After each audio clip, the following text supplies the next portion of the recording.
Bonjour, nous sommes en 2021, nous sommes dans le site de l'Institut Docteur Angélique et dans une série de vidéos consacrées aux commentaires des Actes des Apôtres. C'est un commentaire très important parce que nous voyons à quel point l'Église a été structurée par l'Esprit Saint. Vraiment, elle ne peut pas être qu'une communauté humaine. Et j'en suis rendu au chapitre 10. Le chapitre 10, c'est le basculement. C'est le moment où l'Église se rend compte que l'Esprit Saint veut annoncer l'Évangile au monde entier. Alors, pour comprendre le contexte, voilà. Nous sommes sans doute 3-4 ans après la résurrection de Jésus, après la Pentecôte. Et au début, pendant quelque temps, c'est le peuple juif essentiellement qui s'est converti, en masse, vraiment, stupéfait par le récit que faisaient les apôtres, et puis par les signes, les miracles, les prodiges qui accompagnaient leur prédication. Il faut bien comprendre, le Christ, quand il est mort sur la croix, il y a eu tout de même des signes qui ont peut-être été discrets, mais que le peuple s'est raconté. Et ce petit séisme et ce déchirement du voile du temple de Jérusalem, ça c'est su. Très vite, les grands prêtres du temple, ceux-là même qui ont mis à mort Jésus, et dont le nouveau s'appelle Anne, tandis que l'ancien s'appelait Caïphe, eh bien, décident de faire courir la légende qu'ils ont enlevé le corps de Jésus, qu'il n'est jamais ressuscité, que c'était un mensonge, qu'ils voulaient s'emparer du pouvoir en Israël. Ce qui fait que ceux qui devaient se convertir, peut-être on ne sait pas combien, peut-être symboliquement un tiers du peuple, se convertissent. Ceux qui refusent de se convertir, eh bien, ce sont les deux autres tiers. Et ils refusent parce qu'ils finissent par suivre le contre-feu qu'a été lancé par les autorités du peuple. Et comment leur en voudrait-on? On peut les croire, évidemment. On n'a habituellement pas l'idée que des autorités puissent être cyniques et puissent lutter contre quelque chose qui est évident. En réalité, ce sont des hommes comme les autres et les autorités peuvent très bien aussi faire cela pour garder leur pouvoir. Toujours est-il qu'il y a eu aussi des conversions parmi les étrangers au judaïsme, donc des prosélytes qui venaient en Israël, histoire de chercher le Dieu unique, qui avaient dans le cœur une espèce de recherche spirituelle comme ça, ce qui est bien normal puisque Dieu attire à lui tous les hommes. Et peu à peu, eh bien, on va voir l'Esprit Saint de plus en plus convertir des non-juifs. Mais il faut bien le reconnaître au point de départ, les apôtres ne se tournent pas vers cela. Tout simplement parce que Jésus lui-même avait démontré plusieurs fois qu'il avait été envoyé pour les brebis perdues d'Israël. Donc c'était resté dans leur cœur. Par exemple, quand je crois que c'est une Syrienne, demandait un miracle à Jésus, que Jésus lui avait dit « Je n'ai été envoyé qu'aux enfants d'Israël », elle avait dit « Oui, mais les petits chiens aiment manger quelques miettes qui tombent de la table des enfants ». Et Jésus l'avait guéri. Mais on voit bien, normalement, la mission était exclusivement Israël. D'ailleurs, c'est quelque chose qu'utilisent certains musulmans actuels pour dire « Votre religion » ne servait qu'Israël, et Israël l'a refusé. Elle n'avait aucune vocation à convertir le monde entier. Ça, c'est l'islam qui le fait. Eh bien, dès cette période-là, on peut dire que l'Esprit Saint va changer la mentalité de Saint-Pierre et des apôtres, véritablement. Et voilà la façon dont ça s'est passé, c'est ce que raconte le chapitre 10. Donc il commence comme cela. Il y avait à Césarée un homme du nom de Corneille, un centurion de la cohorte italique, donc il ne peut pas y avoir plus romain et plus païen que cela. Pieux et craignant Dieu, ainsi que toute sa maison, il faisait de larges aumônes au peuple juif et priait Dieu sans cesse. Ça, c'est assez extraordinaire. On pourrait dire qu'il est philosémite, alors que les Juifs, eux, en ce qui les concerne, jamais ne vont manger, par exemple, ou rentrer dans la maison d'un païen. C'est une souillure. Et donc, en tout cas, pour les Juifs pieux, il y a vraiment une discrimination d'ordre racial, on peut le dire, et pourtant cet homme-là, eh bien, il se tourne vers le peuple juif. Il eut une vision. Vers la 9e heure du jour, l'ange de Dieu, il le voyait clairement, entrait chez lui et l'appelait Corneille. Donc, un ange de Dieu envoyé et il le voit de ses yeux. Ça, c'est le signe que quelque chose de concret va arriver dans sa vie. C'est pas seulement une intuition intellectuelle qui nourrit son intelligence. Et on peut le deviner. C'est à peu près la même chose qui s'est passée pour la Vierge Marie, lorsque l'ange est venu lui annoncer la naissance de Jésus. Il est apparu sans doute visiblement, même si ce n'est pas précisé dans le texte de Saint Luc, parce qu'il annonçait une incarnation concrète. Et là, c'est à peu près la même chose. Donc, comment est-ce qu'il voit cet ange? On ne sait pas. C'est sans doute une vision d'un jeune homme lumineux, un peu comme ça se passe à Abraham, lorsqu'il voit 3 anges qui représentent Dieu, qui lui apparaissent au chêne de Mambré. Il le regarda et fut pris de frayeur. « Qu'y a-t-il, Seigneur » demanda-t-il. Et l'ange lui répondit, « Tes prières et tes aumônes sont montées devant Dieu, et il s'est souvenu de toi. Maintenant donc, envoie des hommes à Joppé, et fais venir Simon, surnommé Pierre. Il nomme chez un certain Simon, un corroyeur, dont la maison se trouve au bord de la mer. » Là, on a une fois de plus, comme on a eu déjà dans les Actes des Apôtres, avec l'apostolat de Philippe, auprès de quelqu'un de païen, on a la preuve que l'Esprit Saint, il convertit qui il veut, quand il veut. Et on ne sait pas quelle est sa logique. Et on peut dire que ça continue actuellement. Nous sommes en 2021 et on entend parler beaucoup sur Internet de musulmans en Algérie. C'est un peuple anciennement chrétien qui ont des visions de la Vierge Marie, envoyés par Dieu, ou alors du Christ, et qui les convertissent au christianisme, ce qui est fort courageux de leur part de se convertir, parce que très souvent, du coup, leur famille musulmane les ostracise, ne veulent plus du tout les voir. C'est aussi compliqué qu'à cette époque-là, un juif qui devenait chrétien. Là encore, ce fait nous démontre une chose, c'est que l'Esprit Saint, qui est Dieu, qui est le Créateur du monde, c'est lui qui mesure la quantité de grâce qu'il donne pour que les gens se convertissent maintenant. Certains en ont conclu que l'Esprit Saint avait prédisposé certains à ne pas se convertir, donc à aller dans l'enfer éternel. C'est la théologie de Jean Calvin. L'Église catholique s'est absolument opposée à cette théologie-là. Le Concile Vatican II confirme ce que l'Écriture dit.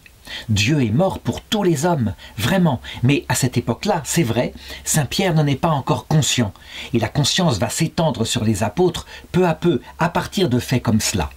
Toujours est-il que c'est quelque chose d'extraordinaire. Non seulement il est face à un signe concret puisqu'il voit clairement l'ange, mais en plus, l'ange concrétise les choses en le tournant vers l'Église et vers le chef de l'Église, à savoir le premier des apôtres, Saint Pierre. Alors là, c'est encore un truc qu'on doit constater. Beaucoup de protestants évangéliques qui ont eu une conversion de ce style-là disent « Et moi, je n'ai pas besoin de l'Église. J'ai l'Écriture sainte et puis j'ai l'Esprit Saint. » Et ils se forgent leur propre religion de cette façon-là. Quelqu'un avait répondu un jour à un évangélique « Ah, vous n'avez pas besoin de l'Église. Dans ce cas-là, pourquoi vous servez-vous de l'Écriture sainte ?» Et lui avait répondu, mais l'Écriture sainte, elle n'est pas de l'Église. Et l'autre lui avait répondu, mais bien sûr que si. Tout a été écrit par l'Église, par des hommes. Jésus n'a rien écrit lui-même. Et en plus, ce sont des conciles œcuméniques qui datent de bien avant la fondation du protestantisme au XVIe siècle, qui ont défini ce qui dans l'Écriture devait être gardé comme canonique et comme inspiré infailliblement par l'Esprit Saint. Sans l'Église, on n'a pas d'Écriture. Sans l'Église, on n'a pas non plus de tradition apostolique qui explique cette écriture. Et donc sans l'Église, il ne resterait que l'apparition que pourrait avoir quelqu'un. Et encore, quand ce n'est pas le Christ directement qui apparaît, mais un ange comme cela, eh bien on peut dire que c'est l'Église céleste. Ça veut dire la communauté de ceux qui aiment Dieu. En réalité, on le voit, Dieu va tourner ce Corneille vers l'Église militante. L'Église céleste lui apparaît à travers un ange, lui annonce déjà quelque chose, mais pas clairement, ne lui parle pas de Jésus-Christ. Et en le tournant vers l'Église militante, eh bien, il délègue à l'Église militante le fait de l'évangéliser. Alors attention, un autre excès. Certains catholiques de type intégriste disent « Il n'est pas possible, sans l'Église militante, de se convertir ». Et donc ils font de cette prédication de l'Église militante une condition absolue au point que celui qui, par exemple, aurait eu la visite de l'ange, se serait tourné vers Dieu, mais sans passer par l'Église, celui-là serait damné pour l'éternité. C'est un autre excès. En réalité, si Dieu se sert de l'Église militante, c'est comme d'un instrument qui est peu utile. Il pourrait s'en passer, c'est vrai, les protestants ont raison là-dessus. Mais il aime s'en servir, pour des raisons d'humilité, et aussi parce qu'il démontre ainsi ce qu'on appelle la subsidiarité. Ça veut dire que Dieu, qui pourrait tout faire lui-même, aime passer par ses serviteurs. L'humilité du cœur de Dieu est ici démontrée. Une humilité qui d'ailleurs bat en brèche cette autre conception protestante qui disent « il n'y a qu'un seul médiateur, point ». Et tout médiateur autre, comme par exemple le fait de prier les anges ou les saints du ciel, est une idolâtrie. C'est pas vrai. Il n'y a bien qu'un seul médiateur, mais ce seul médiateur, de même qu'il n'y a qu'un seul Père, et c'est notre Père qui est céleste, le premier acte qu'il fait, ce Père céleste, c'est de faire de nous des pères et des mères. Il le fait en Adam et Ève. Et bien de la même façon, le Christ, le seul Sauveur, fait de la Vierge Marie, notre mère à la croix, et on le voit, c'est très clairement établi, puisque celui à qui s'adresse Jésus, pour donner Marie comme mère, n'est pas nommé Jean, mais le disciple que Jésus aimait. L'Esprit Saint, évidemment, nous vise, nous. Alors, encore autre chose qui peut être tirée de cette leçon-là. Quand l'ange lui dit « Tes prières et tes aumônes sont montées devant Dieu, il s'est souvenu de toi ». Est-ce que ça veut dire donc, comme le disent certaines personnes issues de Vatican II, que cet homme-là, Corneille, est dans le salut, qu'il vit de la charité théologale, et qu'il en est encore inconscient, mais que sa bonne volonté, ses actes purs, ses actes tournés vers Dieu et vers le prochain, sont salut? Eh bien, là encore, la réponse de l'Église, dès le Concile de Trente, et confirmée par le Concile Vatican II, est très claire. Cet homme-là est préparé au salut. Sa bonne volonté, qui vient en partie de l'Esprit Saint, qui attire vers lui, cet homme à faire le bien, selon sa conscience morale.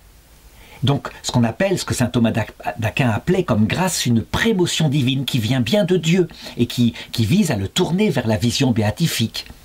Ceci n'est pas le salut. C'est ce qu'on appelle une préparation au salut. Pour cela, il faut comprendre ce que c'est que le salut. Et une analogie très simple permet de le comprendre. Le salut, dit saint Paul, c'est analogue au mariage. Et on est dans la relation réciproque avec une jeune femme quand on lui a déclaré sa flamme et qu'elle a répondu favorablement et qu'on peut se tenir par la main, on peut s'embrasser, on peut se promener ensemble, on se prépare au mariage. C'est quelque chose qui est changé radicalement par rapport à un homme simplement de bonne volonté, qui est très très gentil avec les femmes en général, mais qui ne connaît pas encore sa femme. Il est disposé au salut, c'est un peu pareil. Cet homme-là ne connaissait pas Dieu, il savait son existence, mais il ne connaissait pas son cœur, puisqu'il faut connaître ce qu'a fait Dieu en s'incarnant pour connaître son cœur. Mais il cherche. Un peu comme un jeune homme qui chercherait à se marier, mais il n'a pas encore rencontré celle qui sera l'élue. Donc distinguer la préparation au salut et le salut, c'est très concret. Le salut, dit saint Paul, c'est quand on invoque le Christ, vraiment. Et Jésus le dit aussi à Nicodème, si tu ne reçois pas le baptême de l'Esprit Saint, tu n'entreras pas dans la vie. Le baptême de l'Esprit Saint, il n'y a pas plus concret, c'est la venue de Dieu dans le cœur et on peut lui parler par une relation de charité théologale, donc un amour d'amitié réciproque qui implique une certaine égalité, une familiarité, une vie commune avec lui, comme dans le mariage. Donc, toute une série de leçons théologiques de ce récit. Le verset 7 continue. Quand l'ange qui lui parlait fut parti, Corneille appela 2 de ses domestiques ainsi qu'un soldat pieux et ceux qui lui étaient attachés, et après leur avoir tout expliqué, il les envoya à Joppé. Le lendemain, tandis qu'il faisait route et approchait de la ville, Pierre monta sur la terrasse vers la 6e heure pour prier. Donc, cette histoire est en 2 épisodes. Premièrement, Corneille, avec une apparition manifeste de l'ange peut-être qui a consolé Jésus lors de sa passion, c'est peut-être l'archange Gabriel, celui qui annonce les grandes choses, et puis, le lendemain, Pierre. Il lui arrive une autre histoire, une histoire complètement folle. Alors il faut d'abord comprendre qui est Pierre à cette époque-là. Pierre, c'est donc le chef des apôtres, et il est certainement convaincu, on le voit plusieurs fois, qu'il faut annoncer l'évangile au peuple juif, qui ensuite, probablement, sera mandaté dans le monde entier pour annoncer l'évangile aux païens. Donc c'est le peuple juif qui doit faire cette mission. Donc que le peuple juif a été décidé par Dieu comme étant son instrument pour annoncer le salut au monde entier. Il n'y a pas de raison, c'est comme ça que ça se passait à chaque fois. Le peuple juif affinait les peuples alentours, et c'est le peuple élu pour cela. Donc, Pour ce qui concerne Pierre, en conséquence, eh bien, son activité pieuse, le fait qu'il se tourne vers Dieu, se fait selon la loi de Moïse. Il n'y a pas de raison. Elle n'a pas été annulée, donc certainement qu'il applique tous les commandements de Moïse. Il ne mange pas en particulier des aliments interdits par la loi de Moïse, le porc par exemple. Et voilà ce qui lui arrive ici, quelque chose qui à la fois est matériel et qui va prendre un sens spirituel. Il va être obligé de le comprendre, les deux sont en même temps. Donc il était monté sur la terrasse vers la 6e heure pour prier, ça veut dire sans doute vers la 6e heure du jour, vers midi. Il sentit la faim et voulut prendre quelque chose, or pendant qu'on lui préparait à manger, il tomba en extase. Et il vit le ciel ouvert et un objet semblable à une grande nappe nouée aux 4 coins en descendre sur la terre.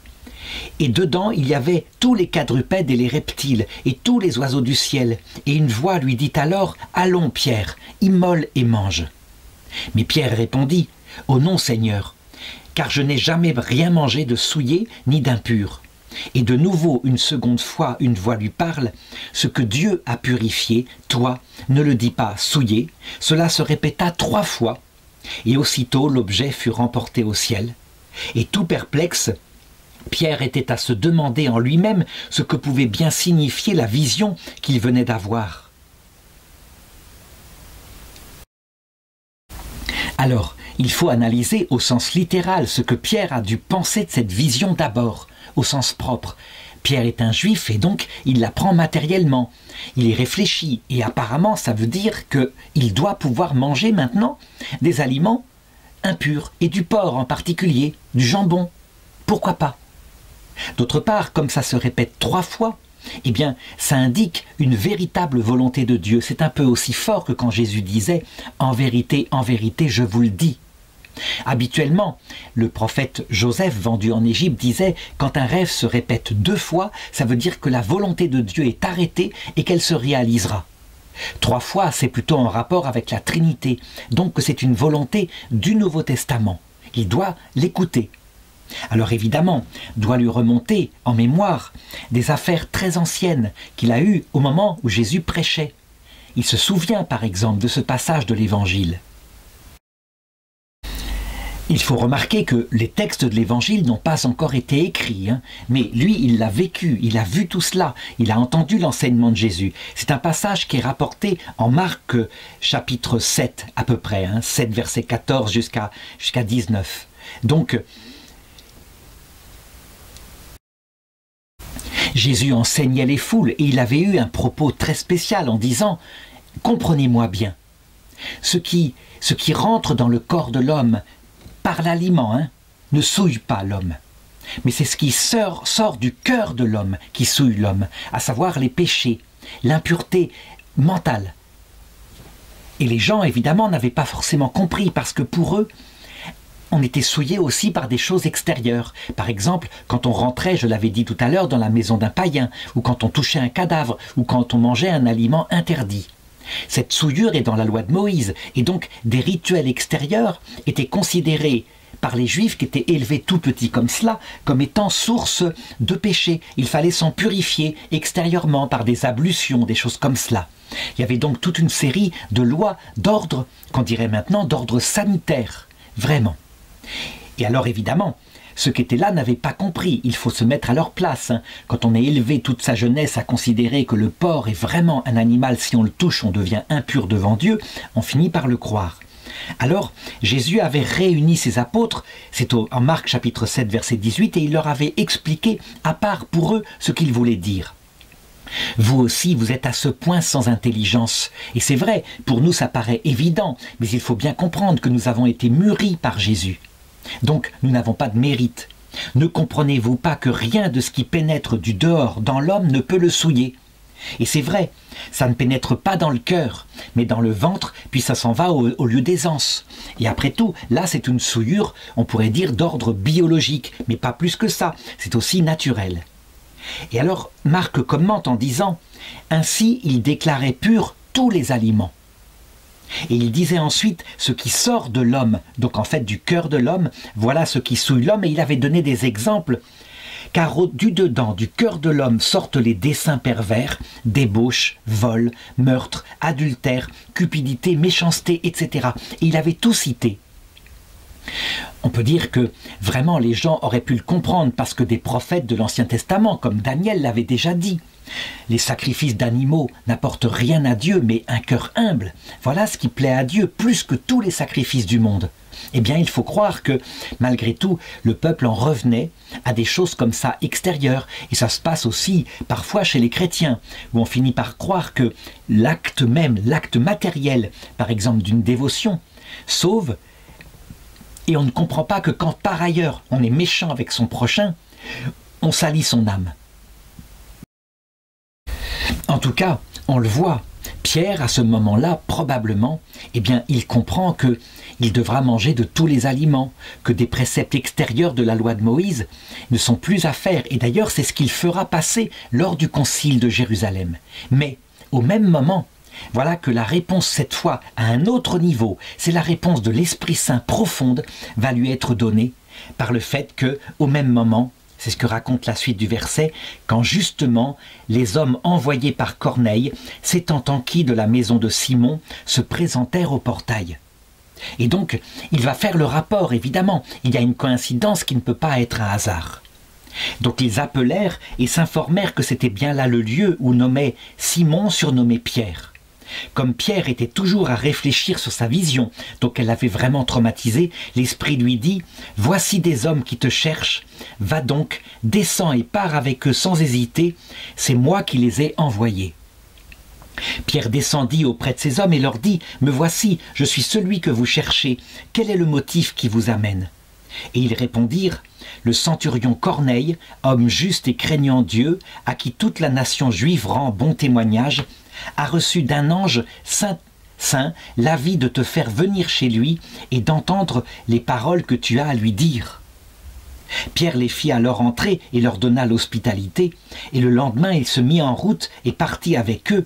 Quelques-uns des frères de Joppé l'accompagnèrent.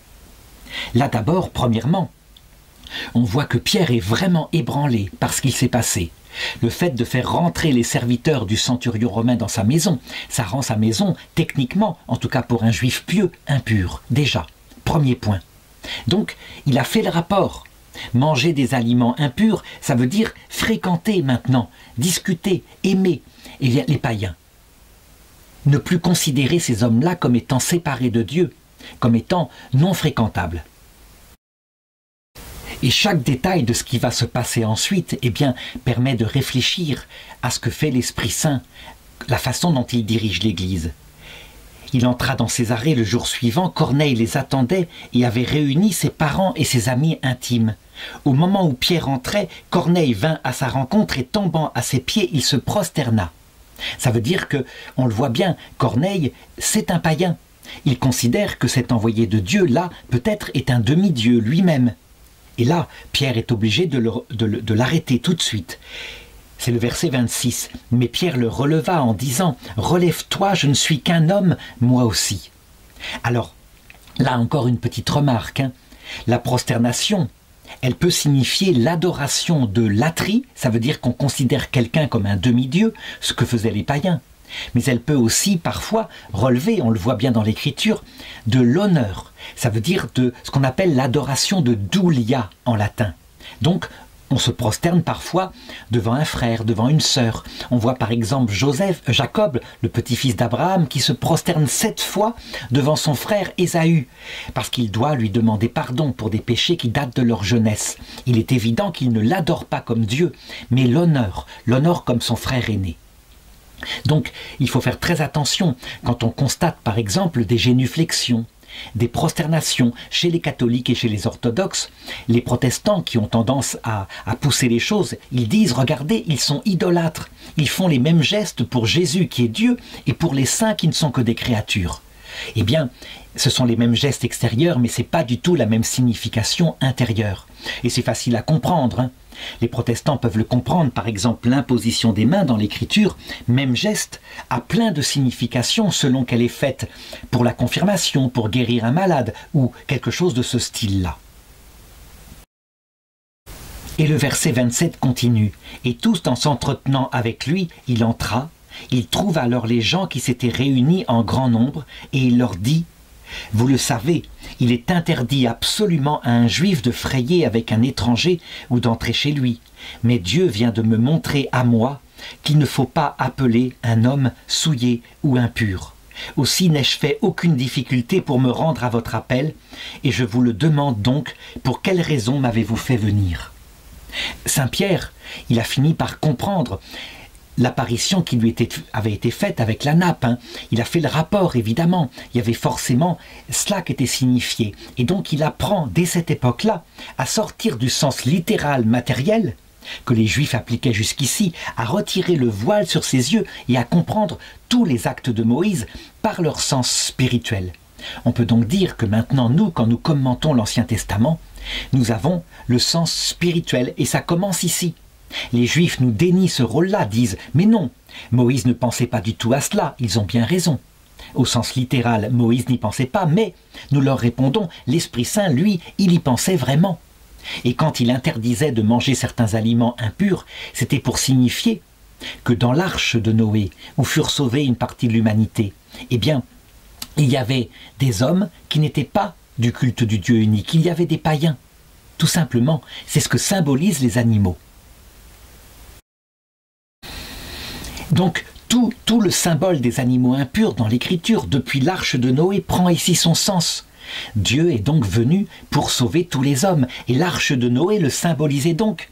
S'il y avait un couple d'animaux impurs, ainsi que des animaux purs, et puis des humains dans l'arche de Noé, c'était le symbole de ceux qui seraient sauvés dans la vie éternelle. Oui, Dieu ne fait pas exception des personnes. C'est un bouleversement de la mentalité juive qui se passe ici. Et le verset 30 continue. Alors Corneille répondit à Pierre: il y a maintenant 3 jours, j'étais en prière chez moi à la 9e heure, et voici qu'un homme surgit devant moi en vêtements resplendissants. Il me dit: Corneille, ta prière a été exaucée, et tes aumônes ont s'est souvenues auprès de Dieu. Envoie donc quérir à Joppé Simon, surnommé Pierre. Il loge dans la maison du corroyeur Simon au bord de la mer. Et aussitôt donc je t'ai fait chercher, et toi tu as bien fait de venir. Nous voici donc tous devant toi pour entendre ce qu'a été prescrit par Dieu. Alors Pierre prit la parole et dit: je constate en vérité que Dieu ne fait pas exception des personnes, mais qu'en toute nation, celui qui le craint et pratique la justice lui est agréable. Alors là, il me faut m'arrêter quelque temps pour bien montrer comment est-ce que l'Esprit Saint n'a pas cessé de faire évoluer son Église. Ici, Pierre, il fait une première évolution. Il passe du peuple juif seul aux hommes de bonne volonté. Il le dit: je constate que Dieu ne fait pas exception des personnes, mais qu'en toute nation, qui le craint et pratique la justice, lui est agréable. La conséquence, c'est qu'on le voit, au Moyen-Âge, un grand docteur comme saint Thomas d'Aquin, lorsqu'il réfléchit au salut des païens, et qu'il se demande: mais comment seront-ils sauvés, puisqu'il faut invoquer le nom du Christ pour être sauvé. Il répond ceci dans le De Veritate au chapitre 14 verset 11. Il dit ceci: à un homme qui, sans y mettre obstacle, suivrait la raison naturelle, donc sa conscience, pour chercher le bien, éviter le mal, on doit tenir pour très certain que Dieu révélerait par une inspiration intérieure les choses qu'il est nécessaire de croire, ou lui enverrait quelques prédicateurs de la foi, comme Pierre fut envoyé à Corneille. Donc, saint Thomas d'Aquin, il réfléchit, il dit: ça concerne exclusivement les hommes comme Corneille, donc qui sont justes. Avec le Concile Vatican II, en réfléchissant encore davantage, eh bien, nous savons maintenant que Dieu ne fait pas exception du tout des personnes. Ça ne veut pas dire que tous les hommes seront sauvés, non, mais dans Gaudium et Spes 22.5, il est dit exactement avec la même force que saint Thomas d'Aquin: parce que le Christ est mort pour tous, nous devons tenir que par un moyen connu de lui, il permettra à chaque homme, tout homme sans exception, d'entrer dans la connaissance du mystère pascal. Donc la capacité aussi de le rejeter peut-être, mais pour confirmer ce que Jésus-Christ avait dit en saint Matthieu, c'est le péché contre l'Esprit Saint qui sera à jamais présent en enfer. Et les autres péchés, Dieu s'efforcera de les sauver. par diverses manières qui appartiennent évidemment à sa sagesse. Et donc, en tout cas, pour ce qui est de Pierre, au verset 36, on voit l'évolution est laborieuse, et elle se fera aussi de manière laborieuse dans l'Église. Ce sera Jean qui, le premier, montrera, à un moment donné, dans l'Évangile, que manifestement le Christ est mort pour tous les hommes. En tout cas, voici pour le moment ce que dit Pierre. Il avait envoyé sa parole d'abord aux Israélites, leur annonçant la bonne nouvelle de la paix par Jésus-Christ. C'est lui le Seigneur de tous. Et vous savez ce qui s'est passé dans toute la Judée. Jésus de Nazareth, ses débuts en Galilée, après le baptême proclamé par Jean. Et comment Dieu l'a oint de l'Esprit Saint et de puissance. Lui qui a passé en faisant le bien et en guérissant tous ceux qui étaient tombés au pouvoir du diable. Car Dieu était avec lui. Et nous en sommes, nous, témoins de tout ce qu'il a fait dans le pays des Juifs et à Jérusalem, lui qu'ils sont allés jusqu'à faire mourir en le suspendant au gibet. Mais Dieu l'a ressuscité le 3e jour, et lui a donné de se manifester, et non pas à tout le peuple, mais aux témoins que Dieu avait choisis d'avance, à nous qui avons mangé et bu avec lui, après sa résurrection d'entre les morts. Ce qui veut dire que pour le moment, Pierre dit, eh bien, moi je croyais que ça concernerait d'abord bien ceux qu'il avait choisis, les apôtres en particulier, peut-être les disciples, les femmes qui étaient avec eux. Manifestement, ensuite à la Pentecôte, ça a concerné le peuple juif tout entier, et une partie a refusé. Et puis manifestement maintenant, je comprends, dit saint Pierre, que ça concerne les païens de bonne volonté. Et donc le verset 42 continue, il dit « Il nous a enjoint de proclamer au peuple et d'attester qu'il est, lui, le juge établi par Dieu pour les vivants et les morts, et c'est de lui que tous les prophètes rendent ce témoignage, et que quiconque croit en lui, par son nom, obtient la rémission des péchés. »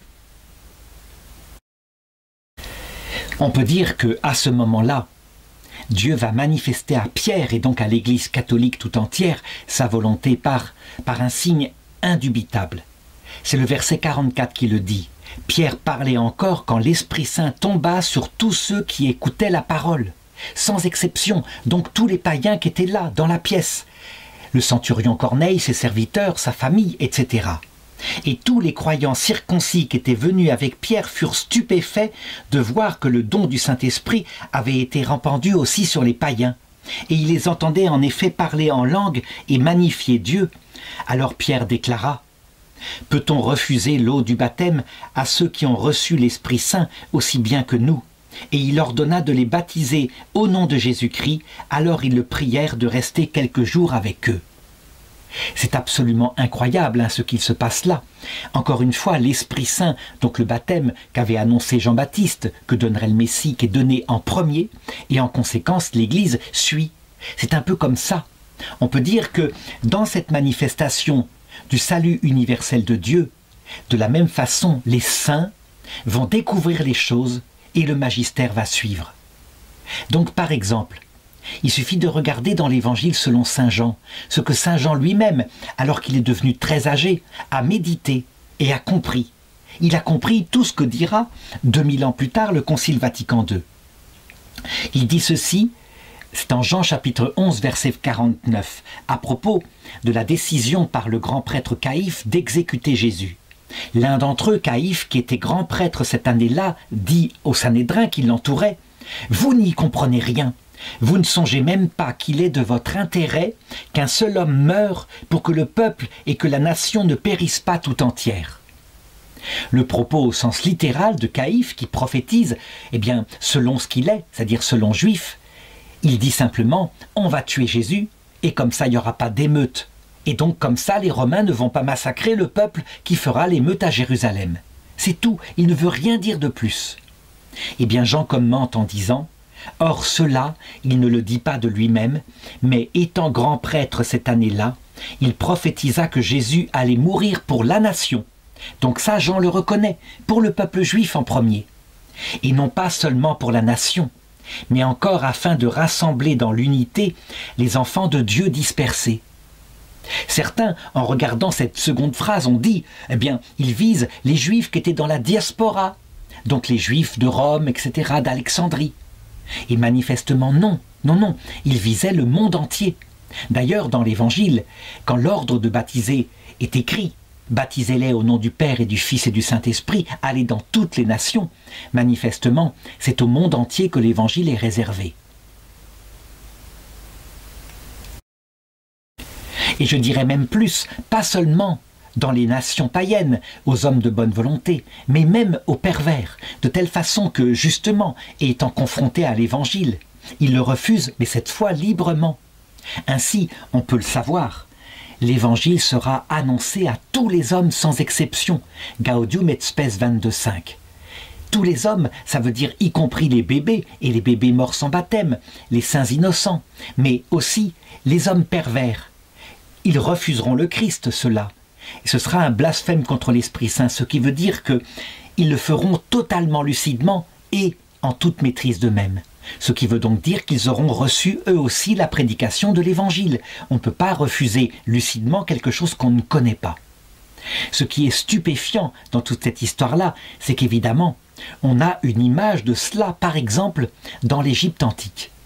Il suffit de regarder les 3000 ans qu'a duré la civilisation égyptienne, je veux dire celle qui est connue, celle qui fait des statues, des tombeaux grandioses, etc. Au tout début, au temps des pyramides, le tombeau est réservé au roi, et seul le roi ressuscitera. Alors le peuple s'approche comme il le peut, il se fait enterrer auprès des grandes pyramides, en espérant que peut-être, ils pourront participer à la résurrection. Et puis, 3000 ans plus tard, on constate que dans l'Empire égyptien, conquis d'ailleurs à cette époque-là par les Grecs puis par les Romains, tout homme sans exception peut être momifié, y compris les gens du peuple. Tout homme peut participer à la rédemption. Et non seulement les hommes de la nation égyptienne, mais les Romains se font momifier, mais les Grecs aussi. Et donc, eh bien, on a de manière charnelle et visible dans l'image que donne l'Égypte antique par rapport à l'Église future, on a cette même évolution qui se passera dans l'esprit des hommes. Oui, le salut sera proposé à tout homme, le Christ est mort pour tout homme, c'est une évidence, il ne fait pas exception des personnes. Il est capable de considérer un homme de mauvaise volonté qui se comporte mal avec miséricorde, parce que parfois il se comporte mal, il ne sait pas ce qu'est le sens de la vie. Et donc forcément, il vit dans le carpe diem, dans le plaisir immédiat, parce qu'il pense que de toute façon, après la mort, c'est le néant, ou alors le shéol. Cette évolution qui vient de l'Esprit Saint n'ajoute rien à la révélation. Certains disent, mais nous sortons de la tradition de toujours. Saint Thomas d'Aquin disait, dans une phrase de 3 lignes, aux hommes de bonne volonté, sans doute ils feraient comme cela. Mais jamais la tradition n'a dit que le salut serait annoncé aux hommes de mauvaise volonté. Eh bien, manifestement, quelquefois la tradition, elle est volontairement par le Christ aveuglée pour un certain temps. Parce que la tradition profonde dit quelque chose, mais ensuite, eh bien, le peuple de Dieu l'oublie, ne le voit pas, ou plutôt l'Esprit Saint ne manifeste pas encore toutes les conséquences de sa passion et de sa rédemption. Ainsi, ceux qui critiquent Vatican II en disant « mais Gaudium et Spes 22.5, c'est une opinion, d'abord c'est dans un document pastoral ». Ils disent « l'Église n'engage pas son infaillibilité, malgré le texte qui dit « nous devons tenir que ». Eh bien, cela, il retarde un petit peu, il retarde par rapport à ce que l'Esprit Saint veut manifester, et quelquefois indépendamment même des pères du Concile, qui eux ne voulaient pas proclamer de dogme solennel, et qui manifestement ici, ça leur a échappé. En tout cas, ce qui est sûr, c'est que fécondé par ce repère que donne l'Esprit Saint ici, que ce soit de gré ou de force, l'Église, après, dans son magistère, en a tiré les conséquences.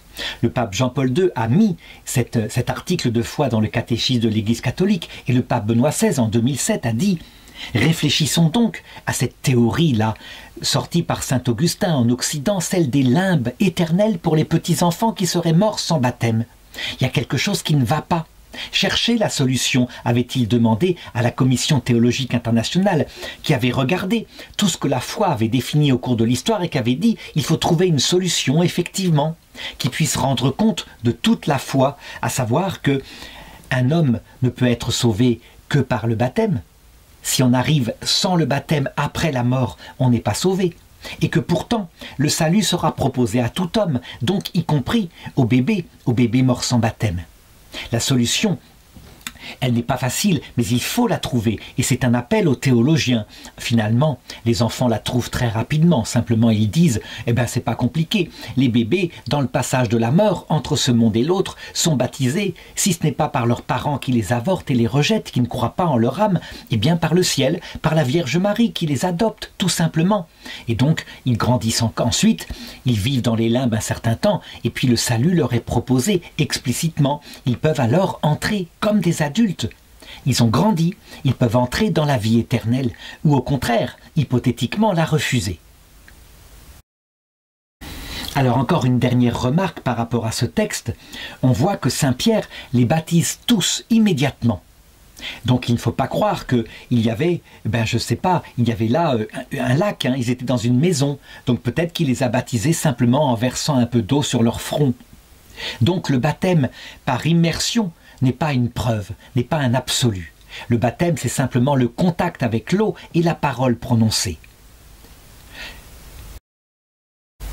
Autre chose, il les baptise immédiatement. Il n'attend pas 2 ans pour les former à la théologie, comme on le fait maintenant pastoralement. Il faut donc avoir la même souplesse. C'est vrai que le droit canonique actuel demande une attente de 2 ans, mais dans certains cas, il faut être capable de réfléchir et d'appliquer selon les circonstances, de manière à ce que l'Esprit Saint puisse, même par le baptême d'eau, qui est un sacrement très important, eh bien, faire son œuvre dans le cœur de ses enfants. Voilà, je m'arrête là pour ce chapitre, et dans le chapitre suivant, eh bien cette fois ça va être la réception par l'Église, parce qu'il y a là un bouleversement. Et il est vrai que les chrétiens qui sont la plupart du temps à cette époque-là des juifs convertis ne vont pas accepter facilement ce bouleversement anthropologique pour eux, à savoir le salut serait pour tous les hommes.